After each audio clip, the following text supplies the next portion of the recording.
So, okay, cool.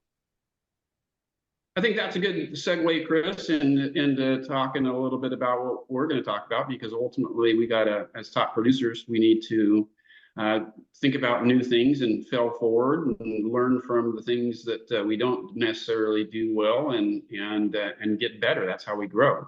And I think technology is a big piece of that, because ultimately, let's just face it, not a lot of agents operate at a really high level using tech stacks. So that's why I wanted to have you come on the call today. So before we get started, I just wanted to do a quick little mini intro, and then I'll let Chris tell a little bit more about himself. But if you don't know Chris, you should.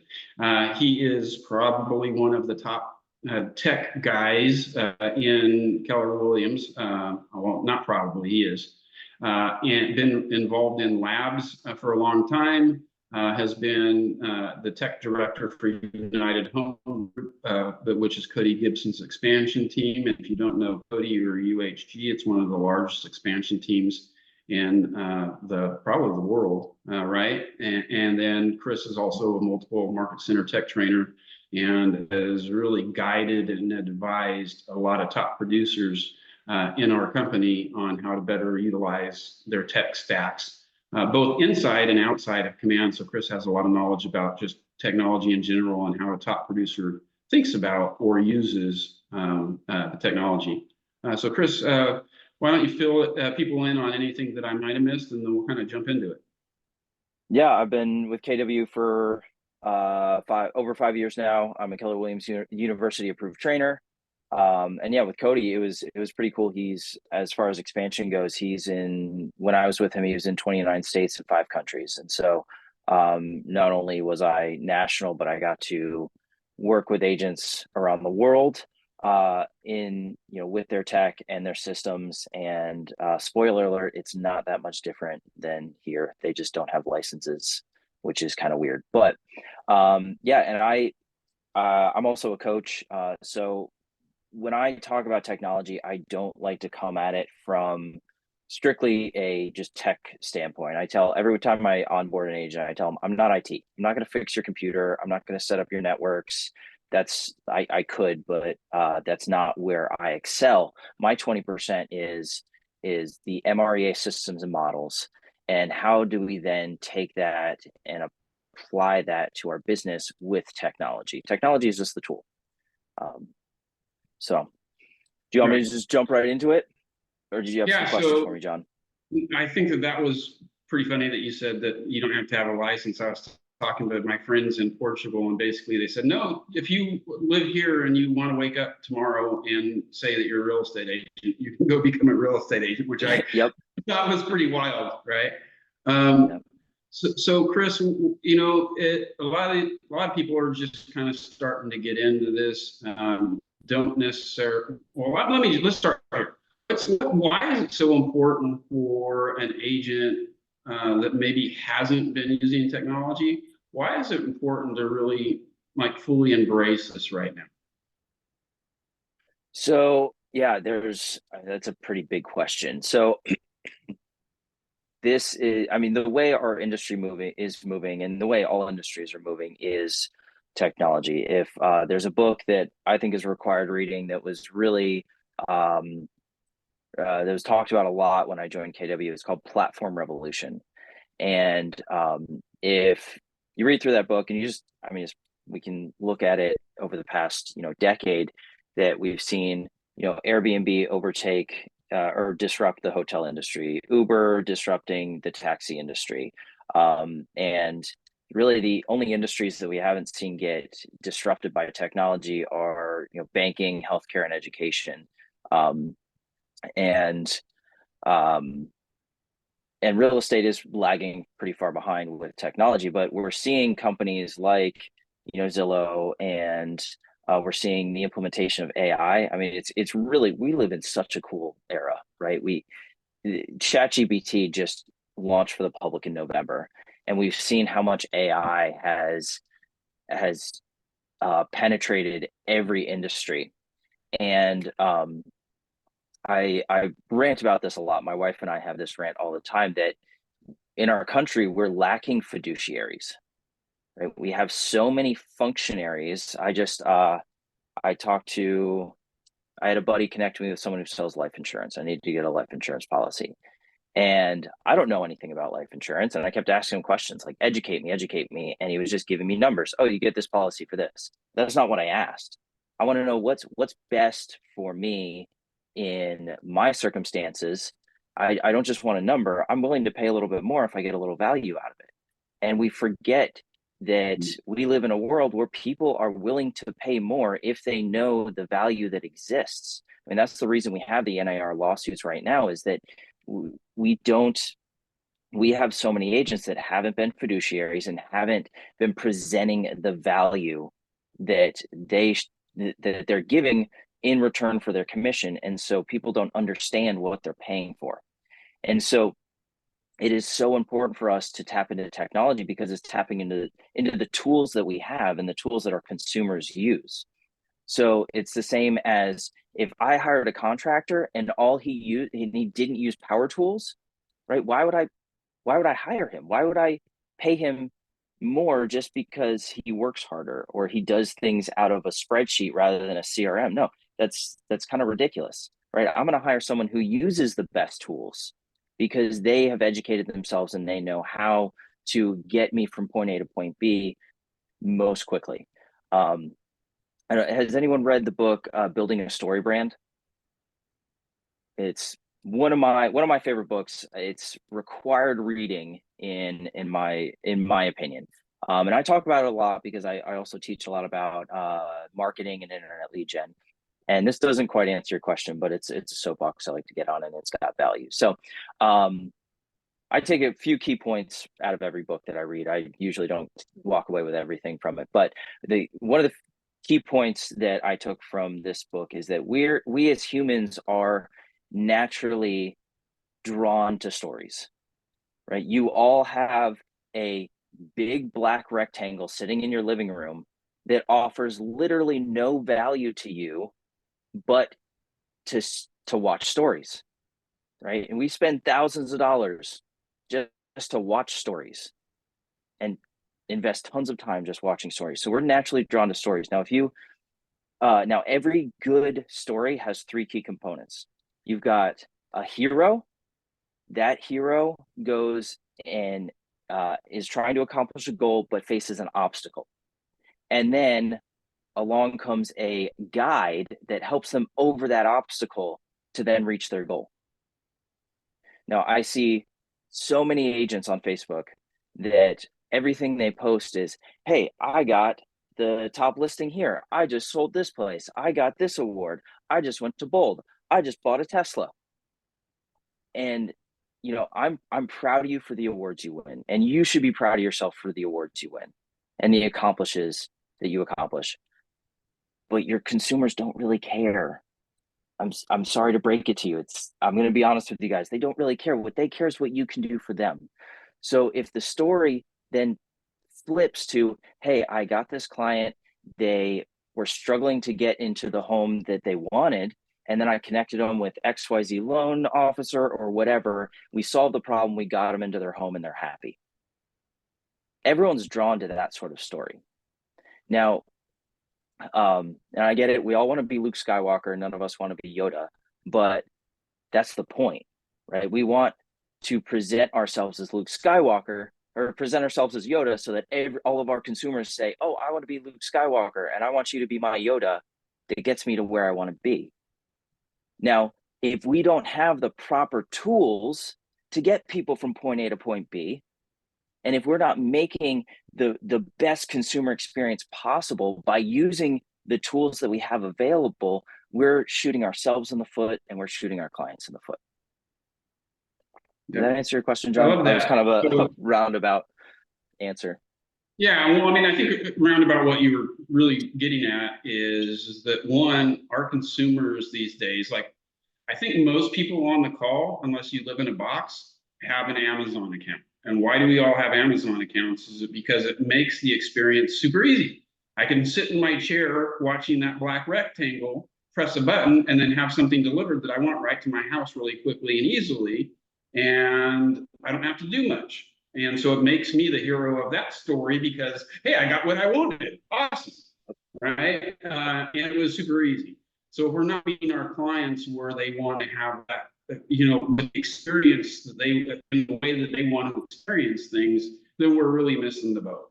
And I think the other point to that I got from what you had said is that the efficiencies that we get, because I know a lot of times what I used to hear a lot is, oh, I like to get face to face, belly to belly with my people, and I don't like this technology stuff so much. I used to hear that a lot from older agents that weren't really into the tech, and I was like, well, if you're more efficient, will that give you more time back? Well, yeah, that would give me more time back. Well, if you had more time back in your day, could you get belly to belly more often with your people? And they were like, yeah, I guess that makes sense. So at the end of the day, making the people the hero of the story and we're their guide, and giving them an experience that they want to have when they want to have it and how they want to have it, and then having more time to be able to spend developing those really key relationships, I think really is what the technology is really all about.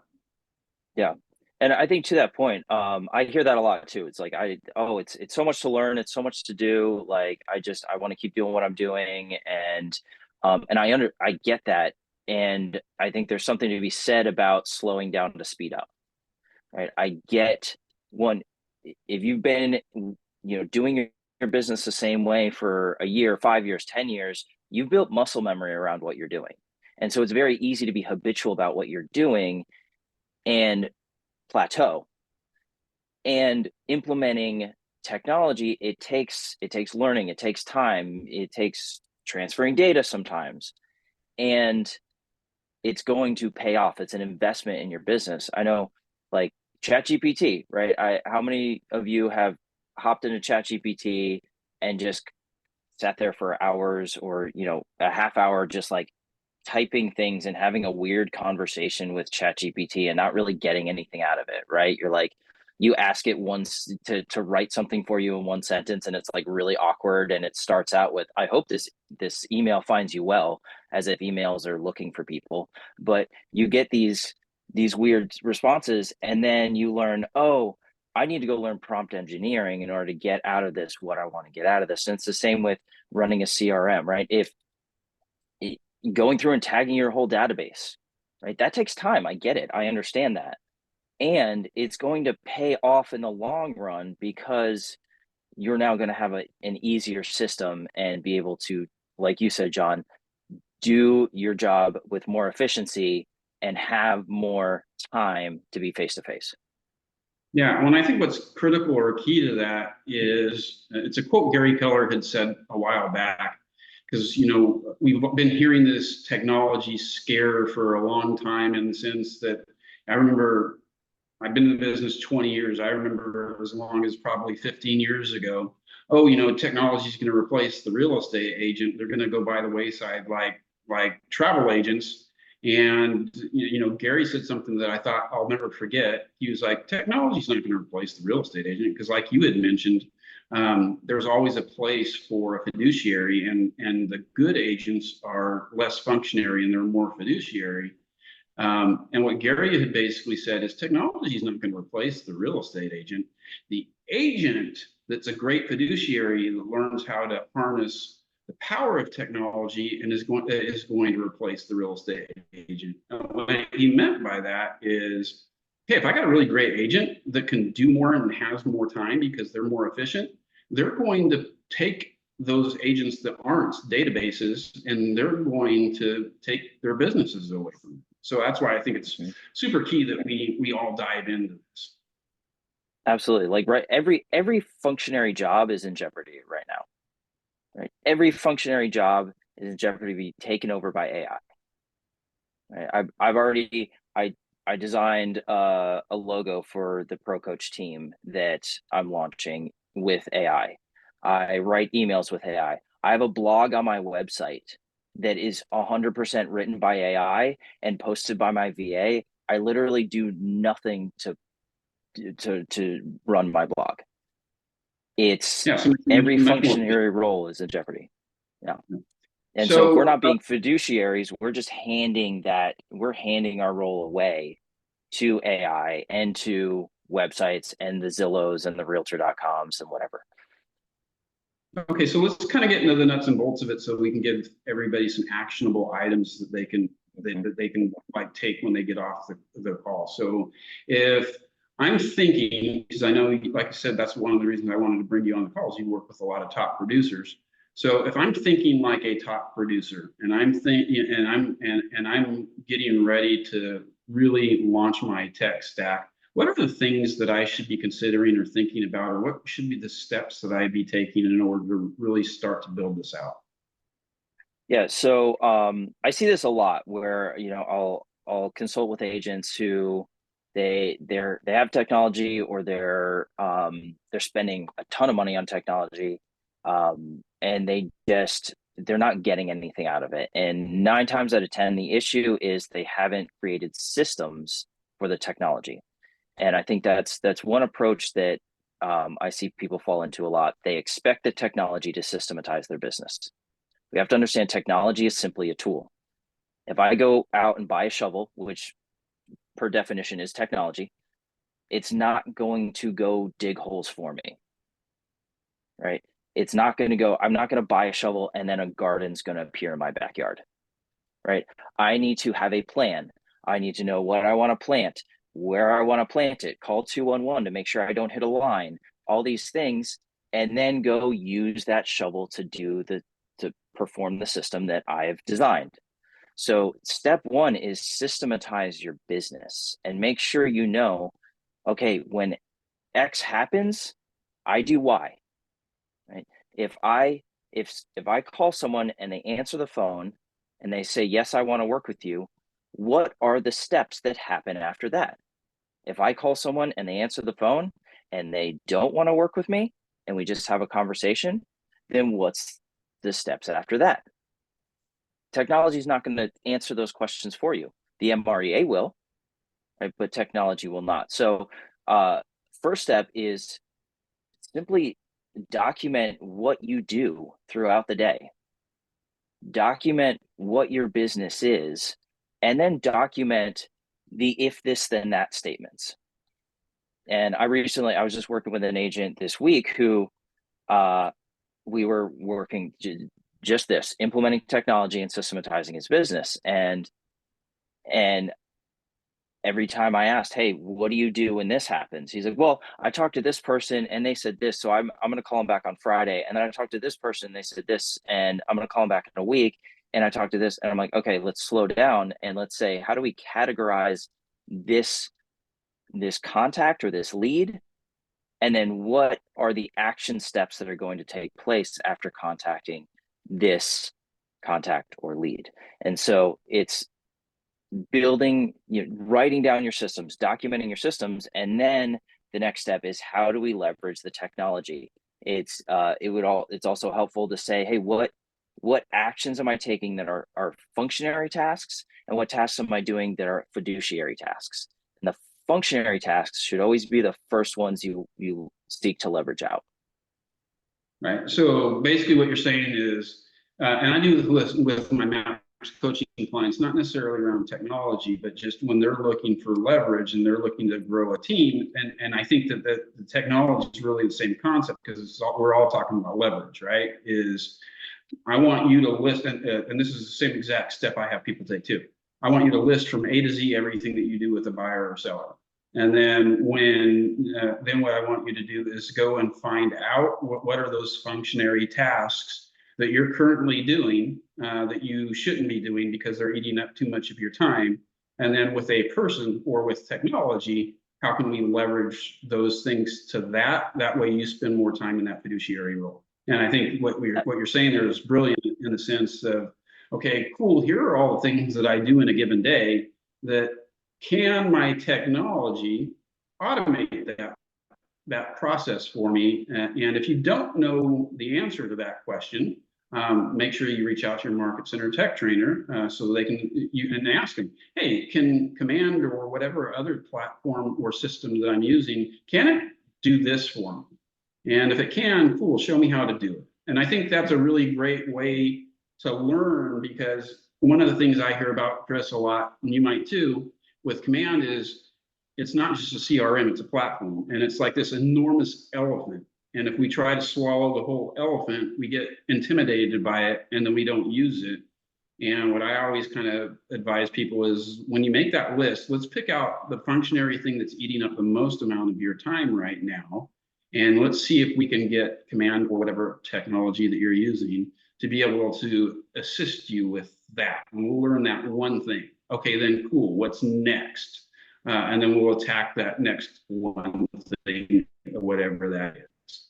Is that a similar approach that you take too? Absolutely. Yeah. So generally what I'll do is say, hey, you've got, I mean, Command, and I love Command. By the way, I'm a Command evangelist. I love the platform, but I take the same approach to Command that photographers take to cameras, right? The best CRM is the one you use. Same.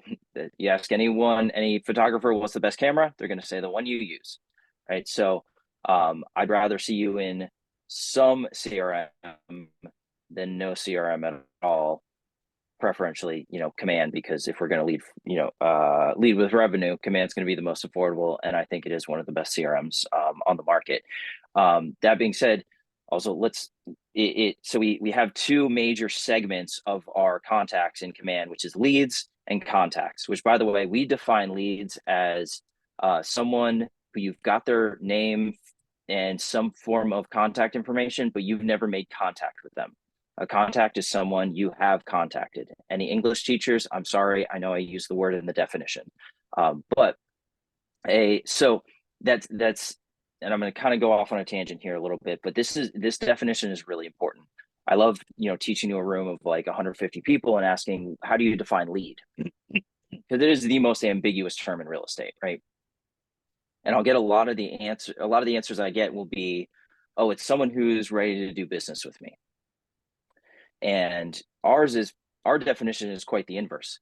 And it's very important to define your terms here, because I'm sure all of you are getting calls from lead aggregation companies trying to sell you leads. Now, John, if I come to you and say, John, I've got a list of 100 leads and it's going to cost you $1,000. Now, if it's the Command term of lead, is that a worthwhile investment? Probably not.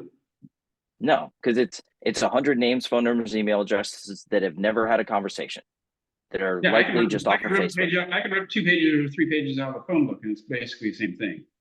Exactly. Now, if those are what people generally think leads are, of 100 people that are ready to sit in an appointment, would you spend $10,000 to get a list of 100 people that want to sit in an appointment with you? Oh, absolutely. Yeah. So that's how a lot of lead aggregators, in my opinion, are scamming people, is because they're using this ambiguous term of lead, and agents think, oh, I get this lead and they're going to want to sit in an appointment with me. And then people pay exorbitant amounts of money. That's a side tangent. So what I love about that is we can start with a nice baseline foundation of, I've got 2 types of contacts. I've got leads and I've got contacts, right? And what am I doing to convert the leads? And then what am I doing to convert my contacts? Contacts is an easy one. It's the 36 touch. It's quarterly calls, 26 emails, biweekly emails, 4 mailers, and 2 events a year, which, by the way, people want to skip the events and do mailers. I think that's the biggest mistake a lot of people make. If you're going to skip one, skip mailers and do events. That's the closest emotional proximity you can get to someone is face-to-face doing an event. Plus it can be absolute. Yeah. Plus you can do those for free if you do it right. Just connect with your vendors and stuff. People pay to be a part of that. Well, there's lots of things that you can do. I mean, I don't want to go into that too much because I know we're close to time. Yeah. But I mean, I could go organize a park cleanup or something, a charity thing for the Boys and Girls Club or whatever like that. And it's easy to get sponsors on those types of things. And then you're just getting face to face with people. Exactly. So, and then we have leads. What are we doing to convert the leads? And there's plenty of plans that people do out there. There's 8x8, 10 days of pain. I teach a 12-day plan where you call, text, email them once a day, every day for 12 days. There's all these things. Now, step one would be sitting down and saying, hey, what do I want to do for my leads? What do I want to do for my contacts? Right? What's my follow-up? And then build a plan around that. Now, Command will take care of your, will remind you to call people quarterly. Command will send out those biweekly emails. You can send your mailers out of Command, right? You should be D2ing your vendors so that you can be in contact with them and build relationships with them so you can leverage those relationships to do these events, right? So we've got so much leverage in Command, and it's worthless if you're not starting with your system first. Yeah, no, I think that's really smart because a lot of people, I talk to will say, okay, cool, I got Command, all right, this is what you need to do. And then they come to the next tech class and it's like, did you do any of these activities? And it's like, they don't. So it's kind of like what you said. Hey, I got the tool, but the tool, and I'm expecting that the tool is going to make my life and my business easier, but there is work that you have to do. Kind of like, I love your shovel metaphors. Hey, the shovel is the tool, but it's not going to dig the hole for you. Command is the tool, but it's not going to necessarily do all the work for you. It's going to make the work that you do easier. So I think that having that mindset around that is really, really smart. So what I got from you so far, as far as action items, is if I'm going to get ready to really embrace the technology and think like a top producer that embraces the technology, is one, what are the functionary roles that I want the technology to replace? Finding out from my Market Center tech trainer, can Command help me do this, which in most cases is it can, like you mentioned. And then second step would be segmenting my database. Who are the people I already know that are my contacts? And then who are the leads that I need to convert to a contact? And then what plan am I going to put in place to convert both of those parties? And then what would be maybe a third step, or, I always like to give people three things that they could do. So if we segment the database, or we find the functionary roles, if we segment the database, we get the people on the, well, actually, I guess that's the third step, is getting people on the plans, right? Yeah, getting them on the plans. Also, once you are systematizing, you're calling people, you're obviously going to find them motivated, right? And the next step is to start grading your motivation, right? So I like to teach the watch, nurture, hot model. If someone wants to move now to 3 months from now, they're a hot. 3 to 6 months, they're a nurture. 6 to 12, they're a watch. And you're going to adjust the frequency of follow-up based on where they scale in that. So someone who's hot, you want to call them once a week. And you're going to be calling your vendors to get information to be able to give to them. You're not going to call them once a week being like, hey, you ready to go? You ready to buy? You ready to buy? You ready to list? You ready to list? No, you're going to come with them with information and value. Then nurture, you're going to call them every other week. Watch, you're going to call them once a month. Right. And then some people also like to do like a grading scale. Like this is an A, B, C, D, F client, right? A is someone who gives me multiple referrals and will give me repeat business. F is going to be like my parents who are going to die in their home and I never get business from them, right? I love them, but as a client, they'd be an F. So start grading people, and now you can wake up every morning and know who is top priority to hit, and you have now you're living in your 20% in your lead generation. No, I love that. All right, so we are at time. Before we let Chris go, is there any questions that anybody has? I have a question. At the start, John mentioned that you are kind of a guru of all things tech. So you work with agents who are using Command, and then maybe some that aren't. And a lot of times when I speak with agents, I know that they have certain platforms that they're comfortable with, or that they just like to use, or maybe they feel that in some respects it's better than Command. How do you blend that so that you're not force feeding the agent to use Command, that they're still, being able to use these platforms that they're comfortable with, but yet see the value in Command, and maybe slowly transition or use side by side? Yeah, so when I like to meet an agent where they're at, and again, I lead from systems. So I don't care what CRM someone's in and what platform they're in if they don't have systems. So I'm going to first attack that and say, okay, let's systematize your business. And then I'll I'll be pretty forward and say, how much are you paying for your product, for whatever you're using? And generally what they'll find in discovery as we're working together, they'll find that one, they're not tapping into all the potential of their platform. They're using it as a glorified spreadsheet. And two, I'll just kind of slip in there, hey, this isn't Command, and Command is free. You're already paying for it, really, technically. And also, I mean, like, even like websites, a lot of CRMs tout their websites. I know with, Commissions Inc., you get this website and everything. I've worked with Commissions Inc. probably the most out of all CRMs, aside from Command. Command's the most. And you're going to pay, all this money. I think the last person I talked to was paying like $8.99 a month. And so I'll tell them, hey, you can cancel that. You still get a website, you still get a CRM. And what if we just dump $250 of that $8.99 into some Facebook ads in Command, and you're going to save money and get more leads? What do you think of that? Now, another side note, if you were just to get your own website, right, you're going to spend at least $20 a month on a website. Then you got to get an IDX feed so you can get listings from the board, from the MLS onto your website. That's going to cost at least $100 a month from everything that I've seen. So just to have a website where you're stuck only advertising the listings that are in your geographic area, you're spending $120 a month.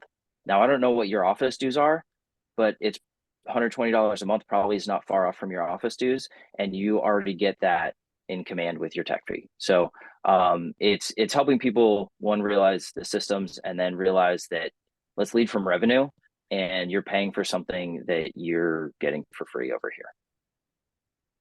Yeah, no, I love that, Chris, because a lot of people are so bent on their websites. And the question I ask people a lot of times is, how many leads did you get in the last year from your website? And the answer for most people is very few. And so it's like, okay, cool. Now you're paying $200 a month to have this, and you're not getting any leads. What if you canceled that and spent that $200 on ads and actually got leads? That's great. Yeah. Any other quick questions? All right, Did I answer Chris, your question, Kim? Awesome. Thank you so much for your time. Really appreciate you, my friend, and hope all of you guys got a lot out of this. Kim will have the recording for you all later, and everybody have an amazing weekend. Thanks for having me on. Thank you so much. Absolutely. Thank you. Thanks, guys. Bye, guys. Thank you.